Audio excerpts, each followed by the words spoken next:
मैंने छलावे को मार डाला। ये सुनकर श्याम जोर जोर से हंसने लगा और उसकी आंखें लाल हो गई और वो डरावनी आवाज में बोला, लेकिन छलावा तो मैं हूँ। ये सुनकर श्रीकांत के तो होश ही उड़ गए। अरे चौंक क्यों रहे हो? मैं ही छलावा हूँ। जंगल में जब बस के आगे सुअरों का झुंड आया था तभी मैं बस में घुस गया था।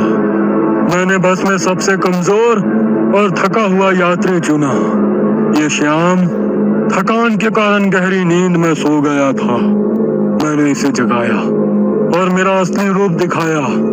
मेरा डरावना रूप देखकर ये उसी वक्त सीने पर हाथ लगाते हुए मर गया। मैंने तुरंत इसके शरीर पर कब्जा कर लिया। तभी मैंने जाना कि पिछली सीट पर बैठा एक लड़का, मतलब कि तू, आधी नींद में था और टॉयलेट जाने के विचार में था। और मैंने अपना खेल शुरू कर दिया। मैंने बस में बैठे सभी को छलावे की कहानी सुनाकर डरा दिया, क्योंकि डर ही मेरा सबसे बड़ा हथियार है। मैंने जानबूझकर तुम सबको गुमराह किया और सुशील सर के गांव ले गया और तुम्हें छलावे में रुकने के लिए मजबूर किया और सुशील सर की जान ली। मैंने ही विकास सर, तेरा मामा और ड्राइवर को एक दूसरे से लड़ाया ताकि वो आपस में लड़ कर मर सके। और आखिर में मैंने तुम्हारे हाथों से ही तुम्हारे मामा का खून करवाया। ऐसा कहकर वो हंसने लगा।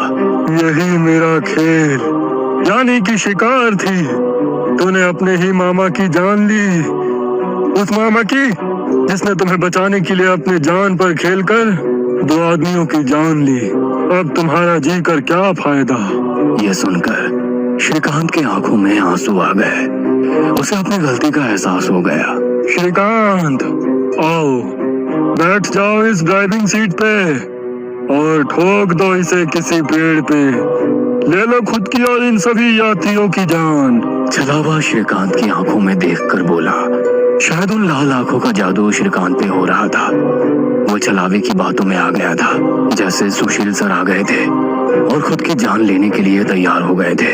शायद श्रीकांत को अपने किए का पछतावा हो रहा था और वो छलावे की बात मानने वाला था कि तभी श्रीकांत ने अपने आंसू पूछे और वो जोर से चिल्लाया, मामा! छलावे को पीछे पैरों की आहट सुनाई दी और उसने मुड़कर देखा कि तभी प्यून ने लोहे का रॉड छलावे के सर पे दे मारा और उसके सर पर 4-5 बार हमला कर उसका सर कुचल दिया। तुम्हें क्या लगा खेल केवल तुम ही खेल सकते हो? अरे मैंने तो तुम्हें तभी पकड़ लिया था जब तुम विकास सर और ड्राइवर की मौत देखकर मुस्कुरा रहे थे। तुम अपनी खुशी छुपा नहीं पाए।